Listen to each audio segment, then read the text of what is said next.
Testing 1, 2, 3. 1, 2, 3. Hi, this is Dovid Orlofsky, and welcome to the Rabbi Orlofsky Show. We got a big crowd here today. I don't know if you can see on screen, but they're all doing the wave. It's really unbelievable. So, yeah, it's a real party over here, and people have asked me if you can. Come and see the live filming. They want to come in from America. Everybody is entitled to come. You can take your picture in front of the famous bookcase over here. And, I just hope it doesn't fall down because it's falling apart. But, should anything happen, we're not covered. Anyway, and don't forget to like, share, subscribe, and comment. Someone just commented and said, one day you'll get that down. Yeah, I am, because the producer wrote it out for me. So Baruch Hashem, we remember all that. And we have a sponsor for this episode, sponsored by the Dorfman family in honor of Rabbi Orlofsky. Thank you. And Mazel Tov on the show's 6th anniversary. Wow. Hard to believe, huh? We're in our 7th year that we're doing this. And, I mentioned this last time that I go through this every single time where I just say, what should I talk about? Because I had a lot of stuff on my mind when I started this thing. But, over 7 years, 250 episodes, give or take, you think, okay, what do I have left to say? Now, Baruch Hashem, I always have something to say, but it doesn't always come to you off the top of your head. One of the more frustrating experiences that I get is when people say to me, oh, Rabbi Orlofsky, tell me a joke. So I'm not a comedian, that would be an actual profession. I don't tell jokes per se. I say things over in a funny way, and sometimes I'll access a joke to bring a particular point, but I don't have like jokes ready to go if I was on a talk show, and they say, oh, so tell me about your brother, you know what I mean? One of those kind of routines. I don't always have one. I just have a certain level of credibility that what I'm saying over must be funny so that I can walk into an audience and go, good evening, and get a big laugh out of that, in and of itself. If someone says, tell me a joke, good evening. That's not so funny. But in fact, my good friend Zev Wiener, who lives in North Miami Beach, and I had to fly back after my daughter's surgery. We were in America, and we had to fly back through Miami. So he says, listen, I'll pick you up, and you can stay by us for the night, and I'll take you back to the airport in the morning. And, we were originally just going to stay at the airport and get off at a hotel, but like this, I got in Ma'ariv with a minyan, I got in Shachris with a minyan, I got supper, I got breakfast. Gewaldig. Anyway, so one of his kids there said, tell me a joke. And he said, before you start, I've listened to all of your material. I know all your jokes. So I said, but you never heard my parrot jokes. And he said, that's true. I never heard parrot jokes. I have an unusually large collection of parrot jokes, more than anybody would possibly imagine. I'm not going to tell them to you now, but just suffice it to say that if I ever get stuck, I'm going to tell you my parrot jokes. So I have certain categories of jokes, parrot jokes. I have more than a person would think makes sense. It reminds me when someone asked Seinfeld, how many cars do you own? And he said, not the amount that you would say, yeah, that makes sense. So that's how many parrot jokes I have. But anyway, so it's the same thing when I sit down to think of a topic. What do I want to talk about? Now, if I was organized, I would probably write down things as they occurred to me, and I'd have a list of topics, and I would probably research them and, think about it beforehand, but I don't. I just sit down and say, okay, what should I talk about? And whatever comes up. So that's what I did. And a member of our studio audience said, well, have you ever talked about Tu Bishvat? And I said, I'm sure I talked about Tu Bishvat. I've definitely sung the English version of the Tu Bishvat song in the past, but have I ever spoken about Tu Bishvat? So I did a quick search of past videos, and granted, I looked for Tu Bishvat, so it could be it has a different title, but I didn't see that I've ever actually talked about Tu Bishvat. I've spoken about Hanukkah and Purim. I've spoken about Shavuos and Pesach and Sukkot and Rosh Hashanah and Yom Kippur. I don't know if I've ever spoken about Tu B'Av, but I'm pretty sure I spoke about Asar B'Teves. I don't think I ever spoke about Tu B'Shvat. So if I did, well, you're going to hear it again. And if I didn't, so this should be a first time for you. And to show you how committed I am, I put on a green tie. And I had a different green tie, which wasn't in great shape. My wife found this brand new green tie, and it came with a little pocket chiff, which I have never worn in my life. My father, who was quite the clothes horse, was always trying to get me to do things like that, and I never did. He used to say to me, "You're a young kid. Why do you dress like an undertaker?" You know, and I did. My father was always much cooler than I was. He was, you know, he had all the cool clothes in the 60s and 70s, and I wore dark somber suits and white shirts and called everyone my child. Yes, my child. I was planning on becoming a Rav. But anyway, so I actually, that's how committed I am to this program that we have here, that I would actually put in a pocket chiff. And on the subject of committed, okay, we mentioned last time about the theme song. Lenny Solomon wrote the theme song, and he said the reason is that when he was on the show, he said, I should really write you a theme song. And then he knew that, a person should not say something unless they mean it. He says, so I said it, even though it was in passing, and he wrote me a theme song because of that. So somebody, one of my many avid listeners, sometimes they call themselves Rabbi Orlofsky crazies. I don't use that title myself, but I just repeat what I hear. So one of them pointed out that I have mentioned Rabbi Orlofsky merch on a number of occasions, and I've never made it available. And they put together a compilation of every single time I said it. And I have to say, when confronted with all of that evidence, I said to myself two things. One is, I shouldn't have kept saying that if I did not intend to make something available.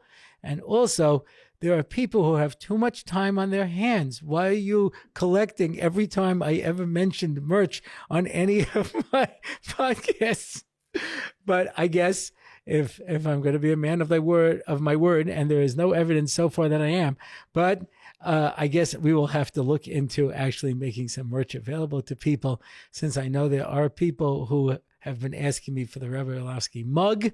That's why I didn't even bring it in for this episode. Maybe the next one I'll bring it out. But just because I'm so embarrassed that I've been promising merch and I didn't have any. So we'll see. We'll see. In fact, you know that I'm also a cartoon character, Rabbi Sitter, in the Torah Live videos. In fact, Torah Live right now is having a special offer for people who listen to the Rabbi Orlofsky show. You'll see on the screen a special code that you can put in and get 10% off if you decide to join Torah Live and get access to all of their material. So he made a Rabbi Sitter doll, and I have been bugging him, why don't you produce this? Because there are a lot of people out there who find Rabbi Sitter just the most adorable thing in the world. And in fact, I just recorded for Torah Live a series of videos on health for kids. And one of them is we're going to be putting out an exercise video with Rabbi Sitter. I remember at one point I said, this is a little hard for me to do because, even though I'm in shape, this shape is square because I'm a sitter. So it's a little hard to do this exercise. But so the fact is that I said to him, why don't you make it? And here I am giving somebody else advice that they should be making merch so that all little children can snuggle up with a Rabbi Sitter doll. And I myself keep promising to put out merch. I was not promising, but I have offered the suggestion. So, B'li Neder, you can expect by the next episode that I will have thought about it. Anyway, so more than that, I can't guarantee, but definitely it will be something that will enter into my general consciousness. Okay, so just throw that out. So I don't even manufacture it, but when I used to do my Pesach videos, I have this matzah tie. I've gotten people who ask me, where can I buy the matzah tie? I don't know. I bought it in some Svarim store once upon a time. So I guess we'll have to add that on to the Rabbi Orlofsky merch, etc. So very good. All right, that's our little bits of business. I didn't get any mean emails to read because I can get a whole episode out of that, but I keep getting all these nice ones. I should really read them at one point, just because everyone keeps trying to reassure me that we really like you and don't listen to everybody who says you're yucky. And but I'm really looking for the ones that say I'm yucky because those are a lot more fun. Anyway, so as somebody once said, the despair I can handle, it's the hope I can't take, So when people say bad things, that's okay. All right. Yeah, as you can tell, I forgot to take my Ritalin this morning also. So I'm just wandering around. But yeah, so I said I wanted to talk about Tu Bishvat. Tu Bishvat is a decidedly minor holiday. What is Tu Bishvat all about? And ironically, I just made some Rabbi Siddur videos about the topic of Tu Bishvat. So it's amazing that here on the Rabbi Orlofsky show, we've never talked about it. So let's talk a little bit about Tu Bishvat. What is the significance of Tu Bishvat? It's a Mishnah in Rosh Hashanah where it says, Arba Rosh Hashanim Haim. There are 4 Rosh Hashanahs. Now, we all know of Rosh Hashanah being, of course, on the 1st of Tishrei, where it's the day of judgment for the entire world. When we say Rosh Hashanah is always a Yom Adin. It's always judgment. Why? Because Kol Hatchala, any beginning, requires judgment. Meaning, before you start a project, you always have to ask yourself, why am I doing this? Unfortunate thing that some people don't. They just start doing something and they never ask themselves if they should do it. I spoke about making decisions, I definitely in an earlier podcast, but I'll just bring the mashal that I brought when I was in Camp Stay Chemed, which was a touring camp in Eretz Yisrael. I was there in the early 1970s. So they would bring along snacks. Now, snacks they have this in Eretz Yisrael, these enormous industrial-sized boxes of tasteless cookies. They come in like 3 or 4 different shapes, and they all taste like nothing.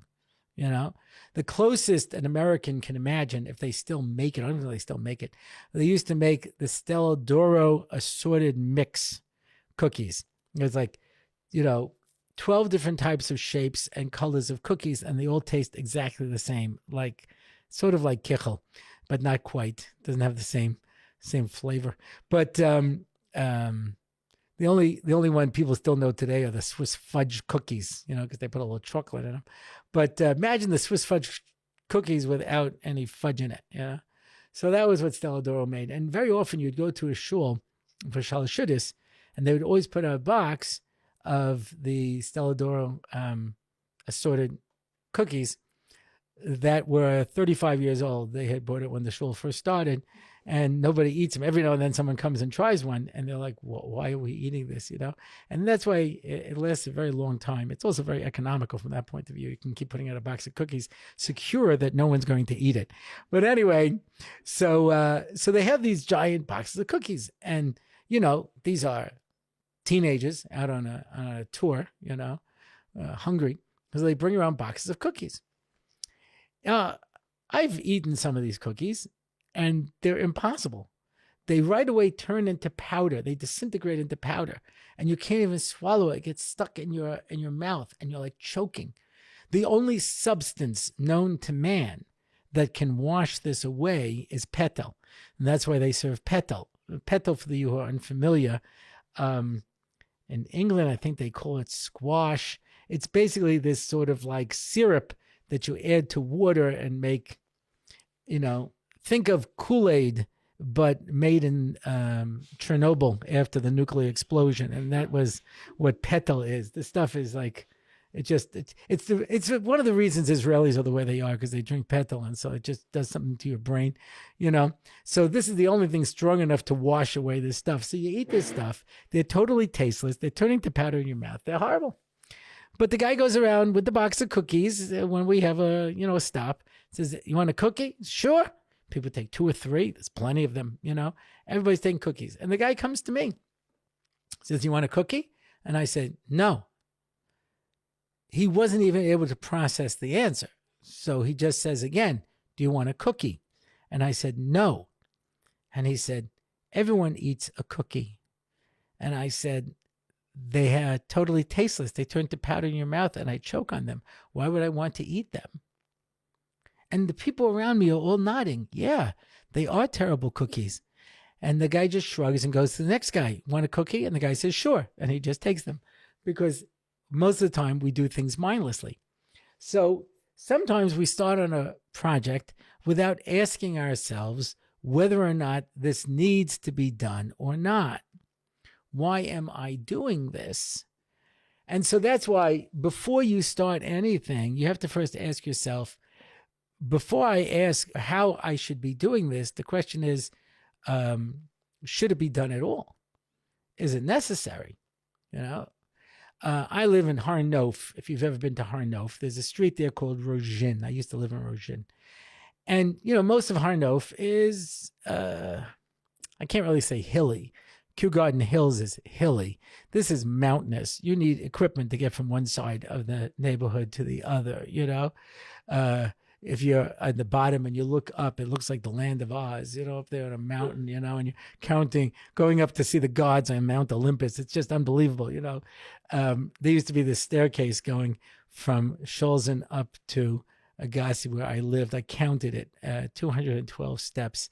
It's just, amazing, all the way up, and it's tremendous. So on Rojin, there's a flat place to make a playground. Unfortunately, though, they built a giant ramp and put it on there, because they figured the kids won't have enough exercise if they just go and play on a playground. So we took the playground and put it on this enormous ramp. So I asked, why did they do that? Now, I have a good friend of mine, David Wilner, who we were in LA, NCSY together, out in California. And when I first came, he had already made Aliyah, and I was totally lost. And he said to me, "I'll help you, but let me tell you the ground rules. You can ask where, you can ask how, you can ask when. You can never ask why." And that's the most frustrating thing when you first make Aliyah, is you tend to say, "Why would anybody?" And he'd say, "You can ask when, you can ask where, you can ask how, you can't ask why. There are no whys." Kacha. There's so many things that just don't make any sense whatsoever. But, get used to it. So I asked the question anyway, why would they do that? And someone said to me, "You can ask where, you can ask why." But I researched this, and it turns out that originally, Rojin, which has only one exit, and one entrance and exit when you come in from Scholzen, they were supposed to build an exit going out the other way.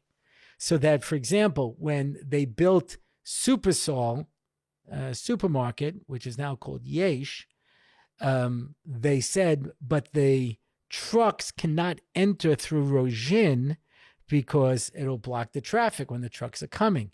And they said, yes, of course. And what did they do? They built the loading dock for the trucks on Rojin, so the trucks will block it. So the idea was there would be another exit to it. And they built the ramp, and when they were halfway through building the ramp, they said, nah, forget it. And they didn't build it. Yeah? And so there's just a big giant ramp in the middle of the street. Yeah? So people didn't really ask when they should do it. To me, one of the most amazing things is Route 9. So now, if you take Route 9 in New Jersey, it's pretty built up. But as a road, it doesn't make much sense. When they originally built it in the early 70s, it basically was a 6-lane highway going through totally empty land.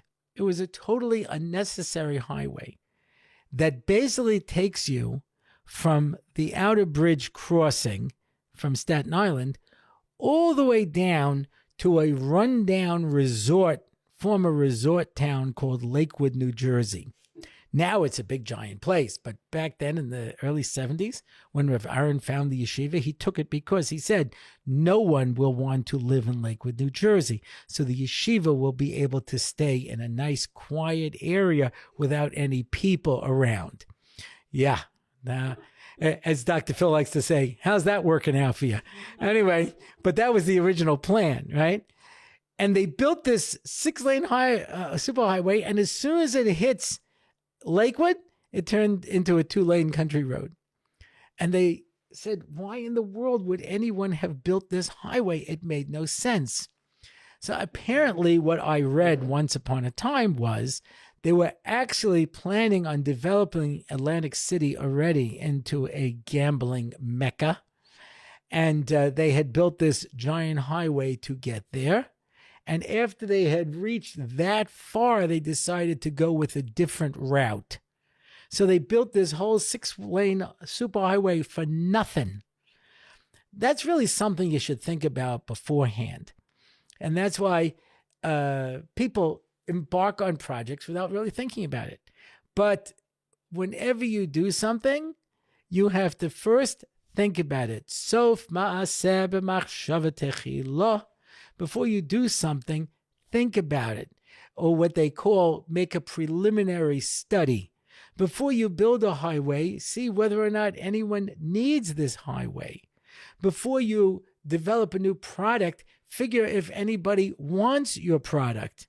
Because imagine how silly you'll feel if you spent all this time developing something that nobody wants. And this has happened a number of times in recent history, where they made something, one of the prime examples, there have been books written about it.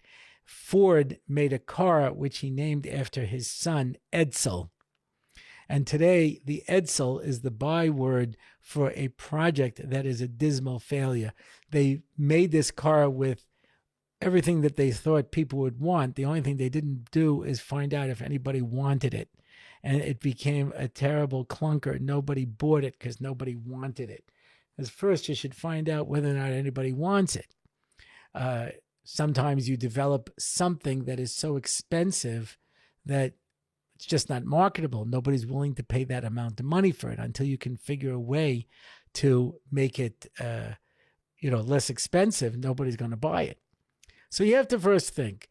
Yeah. So every beginning brings with it din. So a Rosh Hashanah is by definition a Yom HaDin. So Rosh Hashanah, which is the din for people, that is the day when HaKadosh Baruch Hu has to decide, is it worth making a world for these people? And he has to look at us and decide, so was this a failed experiment? Should I start over? Right? Like we did in the Mabul? Or is this world worth saving? Is there something here that we can develop?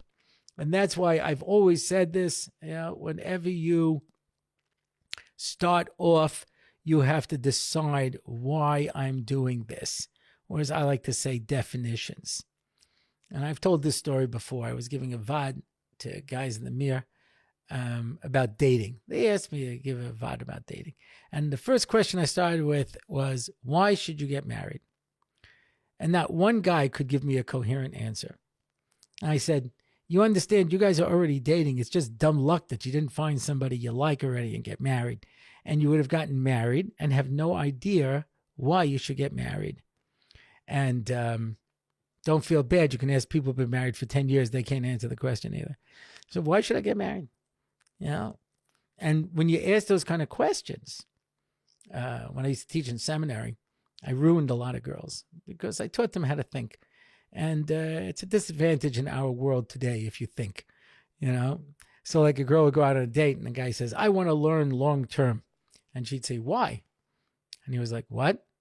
Why? Do you want to become a Rosh Hashiva or a Maggid Shir? Do you want to do this for a certain period of time and then, go to work? Do you want to just learn Torah Lishma till the day you die? And they would look at them and say, because everybody learns long term. I don't know. Nobody ever stops to think about it. So That's the Robert Frost poem Mending Wall, where he says the stone wall fell down between their two properties, and they went to put it back up. And I said to my neighbor, why? My apple trees won't lean over and eat your peaches. And he repeated what he heard from his father, fences make good neighbors. And this is the important line. And he liked the way it sounded so much, he said it again as if it was his own idea. Fences make good neighbors. Yeah. And he says, I think people are lonely because they build fences instead of bridges. But the point is that people just repeat what they heard without stopping to think about it. So when a person says, I just want to be a good person, no problem. What is that? What is a good person? People set out to live a meaningful life. Everybody wants to live a meaningful life, but they have no idea what it is. And that's why they reach a certain point in their life when they have a midlife crisis, because I had a pretty good idea of what I wanted and I followed this through and it's not what I wanted. Here I am. I don't know if you see people in midlife, they suddenly change their profession. They thought they wanted to do something and, decided to go in a different direction. Monty Python's Flying Circus, which was a group of highly educated individuals who made a comedy show. Just tells you where we are as a society, but I loved it. But they have this guy who comes to a career advisor, and he says, look, I've been an accountant, my whole life, and I decided I want something more interesting. He says, all right, what are you thinking of? I was thinking of becoming a lion tamer. He says, I don't know if that's a good move for you, And anyway, as the guy's talking, he realizes he doesn't really know what a lion is. He thinks it's an anteater, So he shows him a picture of a lion, he goes, well, this is a lion. And he goes, rah, it's like, oh my goodness. Maybe that's too much of a change for me. I think I'll try going to become an actuary. That's enough of a move for me, So people set off on careers without asking themselves, where is this going? Sof ma'aseh b'machshavat tchila, think it through. So every Rosh Hashanah is a Yom Adin. So there's different Rosh Hashanahs, and Tu Bishvat, according to Beis Hillel, it's Machlekes Beis Shammai and Beis Hillel. According to Beis Hillel, Tu Bishvat is the Rosh Hashanah of the trees. It sounds like a very strange concept. A new year of the trees. I had a student once and asked me, what does it mean? The trees have a Rosh Hashanah? I said, that's right. It's a judgment day for the trees. They dress up in white and they pray all day and they eat a human dipped in honey. I'm just kidding about that. By the way, you have to always be careful when you say things, I was speaking about how a lot of the Pesach story revolves around Dam. How the river turned to Dam, how one of the signs was that Moshe was supposed to take water, pour it on the ground, and it would turn into Dam. The Dam on the blood posts, the Demaya Chayi, the Dam of the Korban Pesach, and the Dam of the Bris Milah, the Dam of the Christian child that we put into our matzahs. Anyway, I kept going, and I did this once in the Neve Yerushalayim, and I see girls writing it down. I was like, no. That one was a joke. We do not use the blood of Christian children in our matzahs anymore. At the last meeting of the elders of Zion, we outlawed that. You understand? So she's writing that down. I said, no, that's also, it's a joke. We don't have accounts of like that. So, so you got to be careful. So no, we don't, the trees don't really dress in white. What does it mean? It is so incredibly unromantic. It is so technical. And it means basically like this. You have an obligation to take off Trumas and Maasros from the fruit, from everything that you grow. Of this, 3 of them are dioraisis. There's only 3 things that grow that are dioraisis, take off Trumas and Maasros. And that's olives, grapes, and grain. Okay, now, midrabanan, we take off Trumas and Maasros on everything. You have to Maaser everything. In fact, when I learned here back in 1975, there were very few places that had a badatz hashgacha to it. There was one falafel place that you could go to for a big night out with your friends. This was 1975. So you used to go and buy things basically in places that had a rabbanut hashgacha. And a lot of people didn't trust it. So they felt that they weren't doing a careful enough job, and it was a political organization, and okay, whatever. So when they would buy fruits and vegetables, or they'd go someplace with fruits and vegetables, they would take off trumas and maasros themselves. In fact, you had to go down to the badatz and get yourself a little coin of pruta chamura that you used to be podeh the maisa sheni that was in it.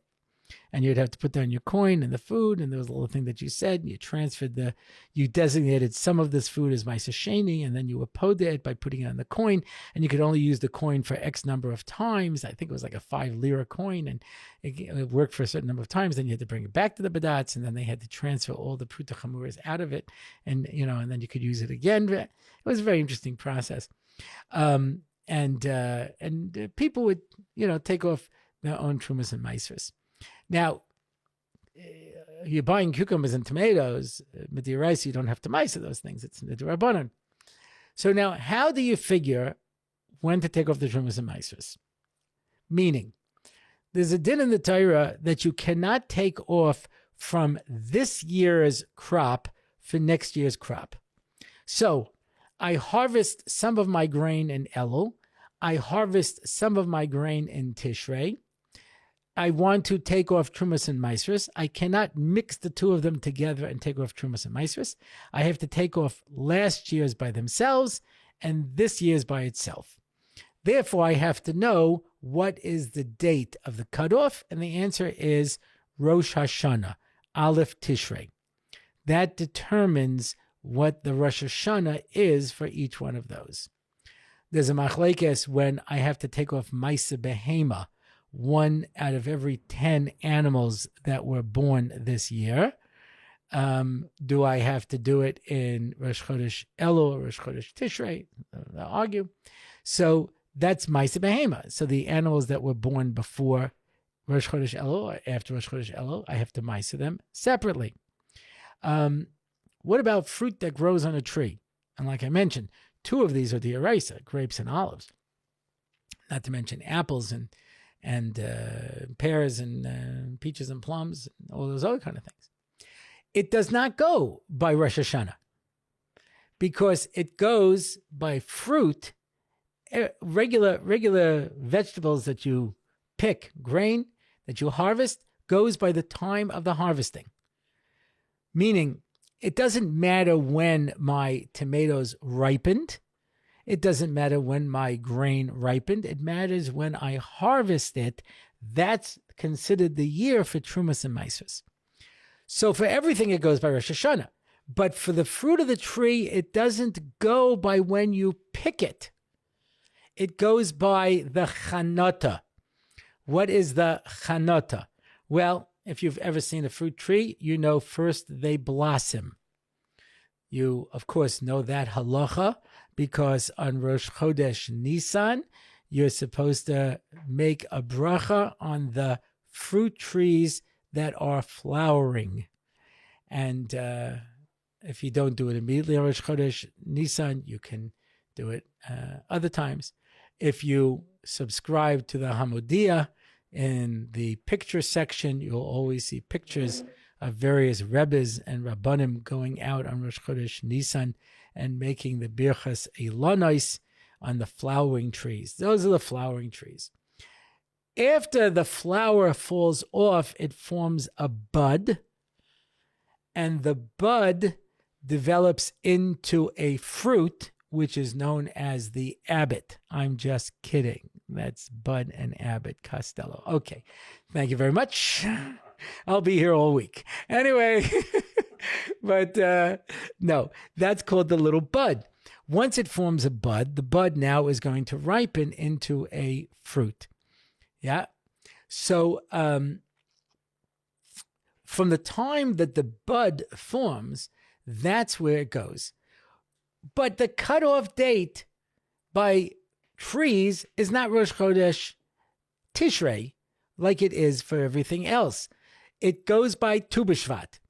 So if the fruit formed a bud before Tu B'Shvat, they are considered last year's fruit. If they formed the bud after Tu B'Shvat, they're called this year's fruit. So Tu B'Shvat is the new year of the trees in regard to when the fruit buds in order to decide which year you take off the Trumas and Maasros. It's got to be one of the most boring holidays I've ever heard of. Yeah, that's it? I mean, Tu B'Av, the girls used to dress in white and go out and dance in the vineyards. That's a holiday. You understand? I don't care if it's a big holiday or not. That's a kind of holiday I'm looking forward to. But I'm celebrating when the bud took place and when it didn't. So there's a lot more than that to it. And that's because we're making a difference between trees and vegetables. What's the reason for this? Because there's a difference between trees and vegetables. Yeah. From trees, you get wine, which is brought in the Beis HaMikdash. From trees, you get oil, which is brought in the Beis HaMikdash. From trees, you get 5 of the Shivas Aminim, which are brought as Bikurim. Vegetables?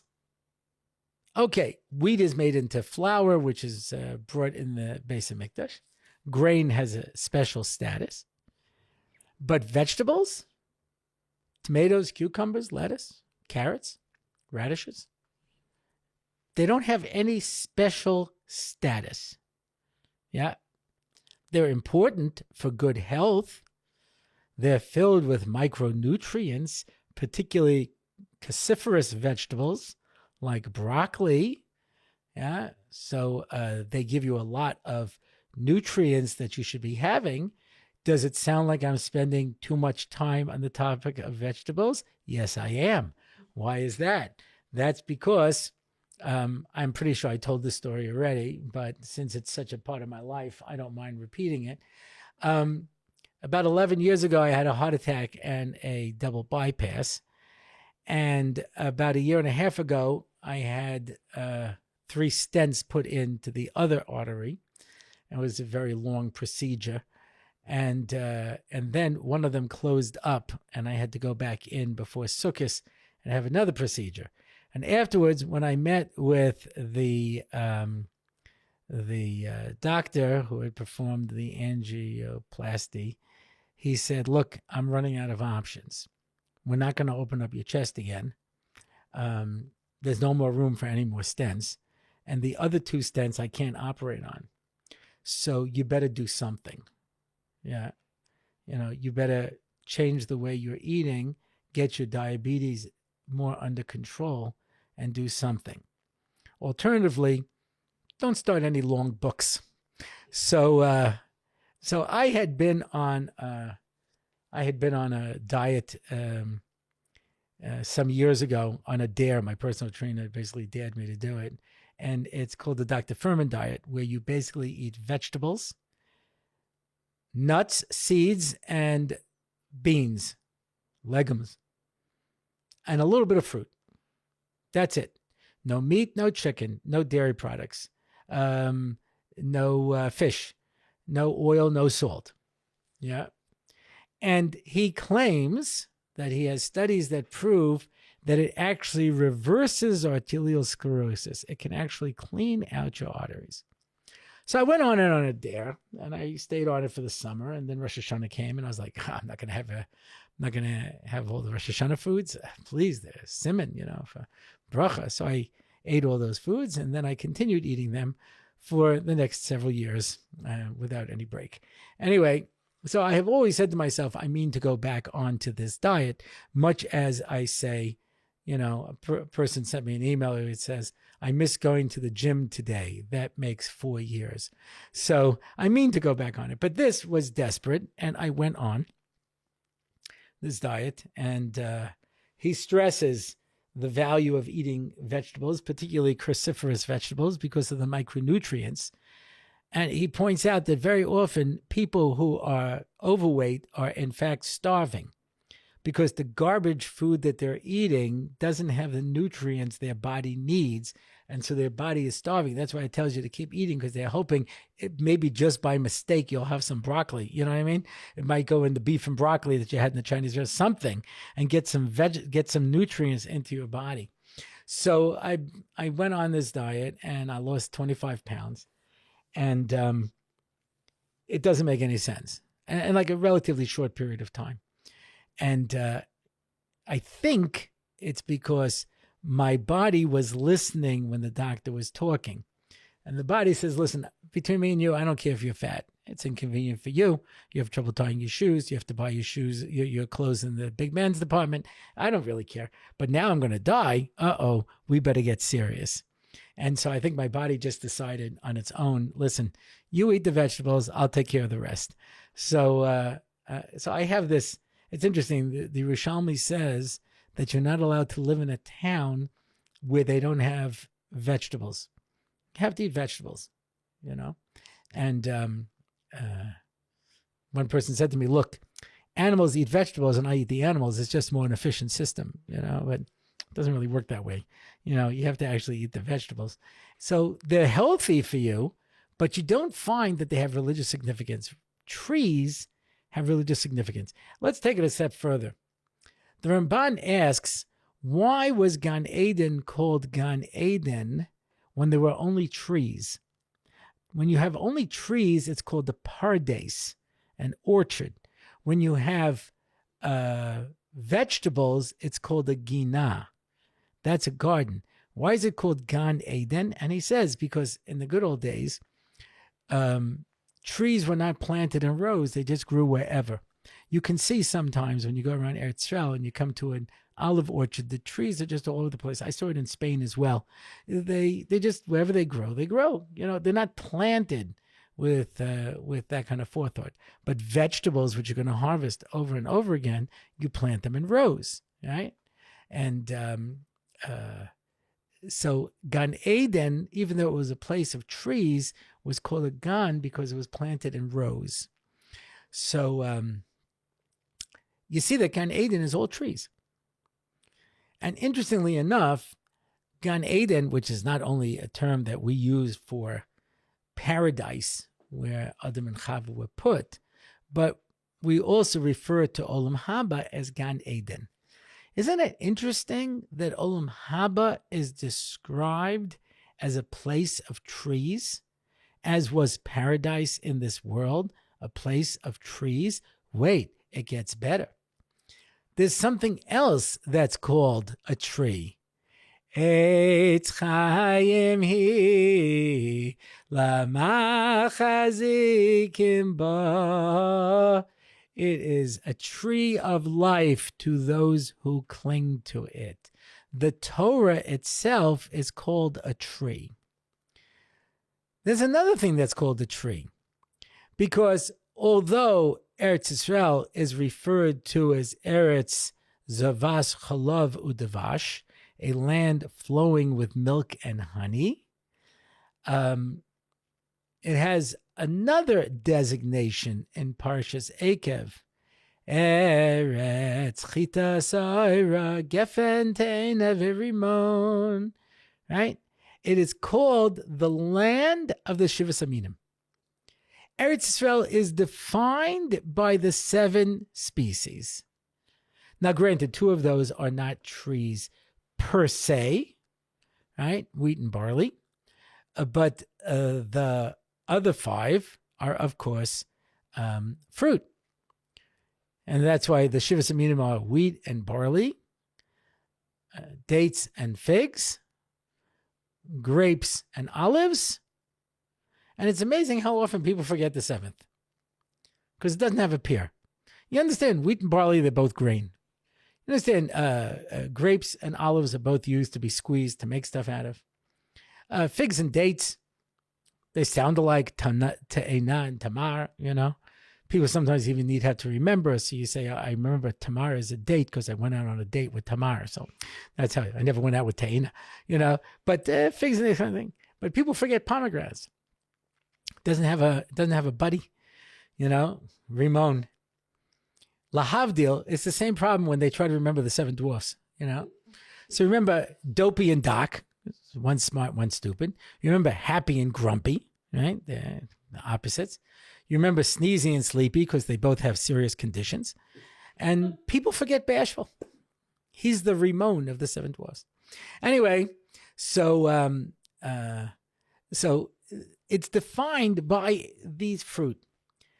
Now, what's different about trees and vegetables? I had a vegetable garden. Almost nothing that I planted grew. The only thing that I ever grew successfully were radishes, because you just throw them in the ground and they grow. And you pull them out of the ground, and there they are, the radish.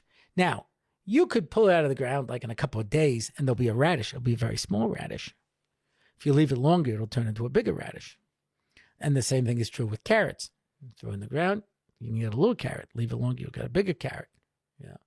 The same thing is true with lettuce. After you plant it, you'll get a little lettuce, then you get a bigger lettuce. Same thing with tomatoes. If you plant it, you'll get a little tomato. Eventually, you'll get a big tomato. Unless you planted cherry tomatoes, then they won't get much bigger. But vegetables are basically the same. And they're really not high maintenance. Tomatoes are a little harder. You have to put a little stick there so that the vine grows up on it, etc. But most of the vegetables, you just toss them in the ground and they grow. If you don't want to have a bunch of bugs in it, then you have to spend a lot more time keeping the bugs out of it, and using pesticides and stuff like that. But for the most part, they'll just grow. Same thing with herbs. All these things that grow in the ground. Let's say you want to plant a tree. So you take an apple seed and you put it in the ground. Now, of course, you're not going to do that. The reason you're not going to do that is because those of you who have children know you don't know what you're going to get. Every kid comes out and you're like, where did this kid come from? Doesn't take after me or my wife, or anybody else that I know, really. They seem to be an alien from another planet, They're just, or you see that, I have black hair and my wife has blonde hair.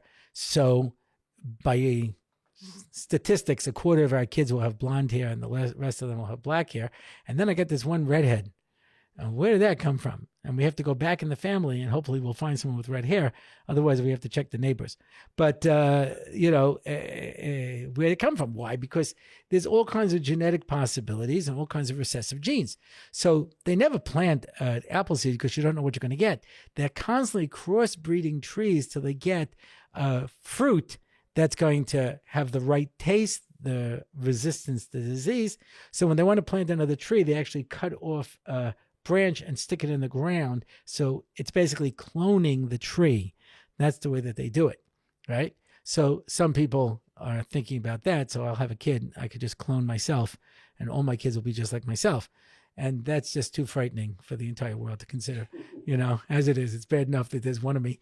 But, but you never know what you're going to get. But let's say Johnny Appleseed, you're going around throwing seeds in the ground. So eventually it's going to sprout. You're going to get a sapling. There's nothing you can really do with the sapling. You have to just take care of it. And eventually the sapling will grow into a small tree, an atzitz.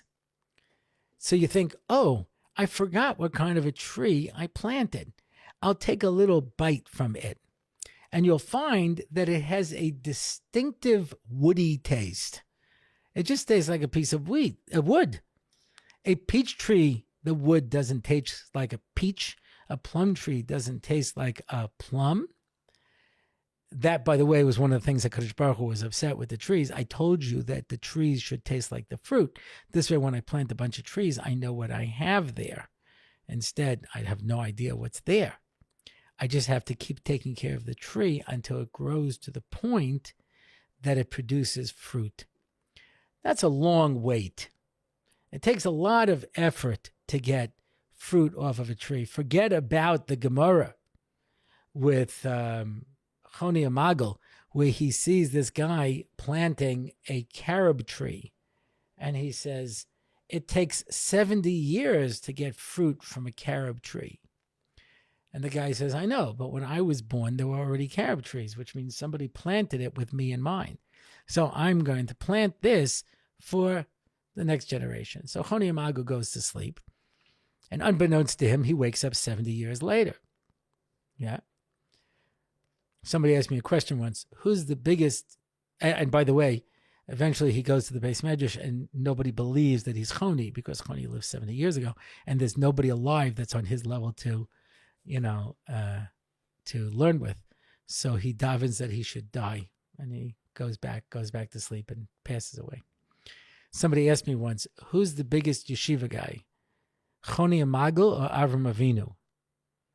I said, I don't even understand the question. It says Avram Avinu, toured all around Eretz Yisrael. So that's your typical yeshiva guy. He's always running around on Tiyulim. Or is it Choni Amagal, who slept for 70 years, got up, went to the Beis Medrash, saw his chavrusa wasn't there, and went back to sleep? I said, this is a very profound question. I have to think about it. So I sent it over to my son, and he said, it can't be Avram Avinu. It says, V'yash came baboka. He got up early in the morning, so that's for sure not a yeshiva guy, But so he comes when he wakes up, and he sees somebody picking fruit from the tree. He says, how are you picking fruit from the tree? You just planted it. And the guy looks at him and says, I didn't plant this. My grandfather planted this 70 years ago, and now it's finally giving fruit. So it takes a lot of effort in order to be able to get the fruit of a tree, much more than vegetables. But what you get is much sweeter. You just can't compare the sugar content to fruit. In fact, they talk about the Paris Guinnessa, where they would get drunk from the sugar. There was so much sugar in the fruit that they fermented on the tree. So you actually got drunk from eating the fruit. That's how high the sugar content was. Now, you can find yourself a sweet tomato or a sweet pepper, but come on. You're comparing that to a date, You're comparing that to a sweet fruit. There's no comparison at all. So it takes a lot of effort, but the payoff is much better. And that's why, if to put it into a fancy term, the fruit of the trees are kona b'yisurin, with effort, with pain, with struggle. Eretz Yisrael nikna b'yisurin. The Chazal say that Eretz Yisrael is only acquired through sufferings. When I made Aliyah, as I mentioned, my good friend David Wilner said, I'll help you through the process. Other people just quoted me the Chazal.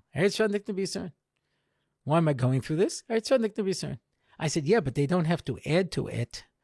It's enough already, I don't need a Chazon Ish's shir, as they say, an extra large shir of it.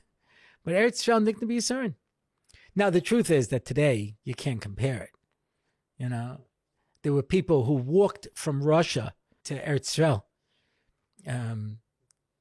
There's an unbelievable book about the founding of Maskeret Batya, and the struggle these people went through to be able to keep Shemitah in the late 1800s, and the starvation and disease and the difficulties. There was no water supply in Eretz Yisrael, in Yerushalayim. If it rained, you filled up your cistern, and when it ran out, you had no water. Now, Eretz Yisrael nikna b'yisurin, now it's not so bad. A guy I know had to go for a procedure with his wife to someplace in Oklahoma, of all places. He comes in the doctor, and the lady says, where are you all you people from? I go, we're from Israel. And she goes, Zeke, you hear that? They're from Israel. He was reading his paper. He put it down and goes, but do they have a Walmart? He says, no, we don't. He goes, picks up his paper. No, we do not have a Walmart.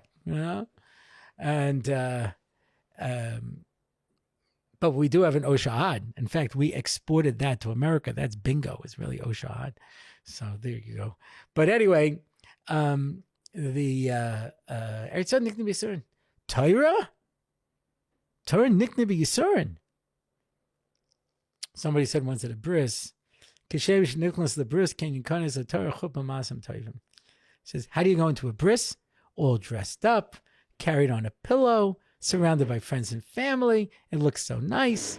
And this kindly old rabbi comes up to you with a knife. You assume it's for the bagels. And how do you walk out of the bris? Bloody and crying.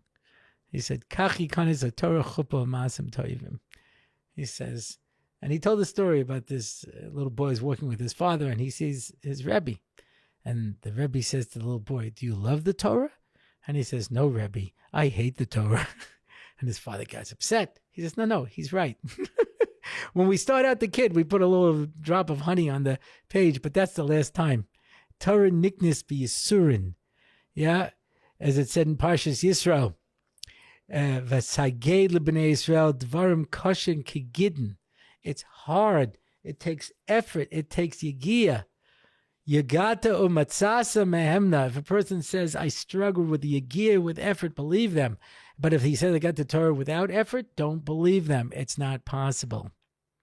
And olam haba is only by yigiyah. Why are we in this world, says the Mesilas Yesharim, for amal, kol ha'amal, that we do all our lives, all of our struggles, all of our efforts. So Gan Eden, Olam Haba, is a place of trees, and you kona it with effort. Torah, Eitz Chaim He, is a tree, you kona it with effort. And Eretz Yisrael, you kona it with effort. Things that are very sweet take a lot of effort. Vegetables, you can live on vegetables. You can live in Chutz La'aretz. You don't have to learn Torah. You can go to a rabbi and ask him what the halacha is. And you don't have to go to Olam Haba. But anything that is sweet is compared to a tree. And we're in this world to celebrate Tu Bishvat. We're in this world to understand the value of trees. And a person is compared to a tree. Right? Adam Eitz HaSadeh. A person is a tree that we are in this world to produce very sweet fruits, but that's only going to come with effort. As I've said many times, people don't choose to live meaningless lives. It's just easier to live a meaningless life than a meaningful life. So, Mirza Hashem, as we begin budding, why is Tu B'Shvat the cutoff point, says the Bar Tanura? Because the ground begins warming. I know it's kind of silly, those of you who live in temperate climates, it's still freezing cold. There are no leaves on the tree. Someone said to me once, how come on Tu B'Shvat there's a minhag to eat dried fruit? I said, because there is no fresh fruit. All the trees are dead. You know what I'm saying? You don't see anything. And if you look at the average tree, there's not a leaf. There's nothing. But on Tu B'Shvat, the ground begins to warm and the sap begins flowing through the tree, and the tree is starting to come back to life, whether you realize it or not. And that's the challenge that we have. We have to get the sap flowing to be able to work to produce those very sweet fruit. One of the things you do when you have a tree is you have to cull the fruit. You have to remove some of the fruit. Why? Because the tree has only so much energy. And if it's going to put it into making all these little fruit, you're going to have very small fruit. But if you remove them so they can concentrate on the larger fruit, the fruit will come out larger and sweeter. So too, we can only concentrate on so many things. And if we concentrate on the most important things, then we will have a much sweeter, better, more meaningful life. Well, that's it for this episode. If you want to find out more about the show, you can go to my website, RabbiOrlofsky.com. You can sign up for one of my online shiurim. If you want to see me as an animated character, you can sign up with the discount code in Torah Live. You can sponsor an episode. You can sponsor a question and answer. You can sponsor a parsha in 5. You can, as someone asked me last week, you can download the theme song. There's a way to make it the ringer on your phone, but I don't know how. You can have articles there. You can get access to past Shurim. You can ask a question, make a comment. And that's it for this week. Until next time, I am Dovid Orlofsky, and this has been the Rabbi Orlofsky Show.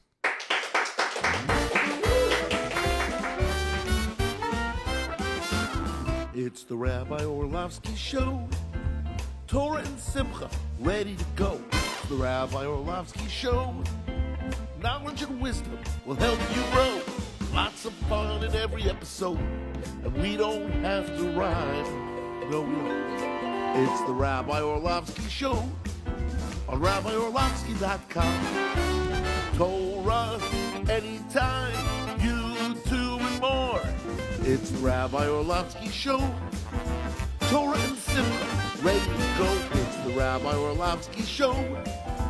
Till next time, till we meet again. It's the Rabbi Orlofsky Show. It's the Rabbi Orlofsky Show. It's the Rabbi Orlofsky Show.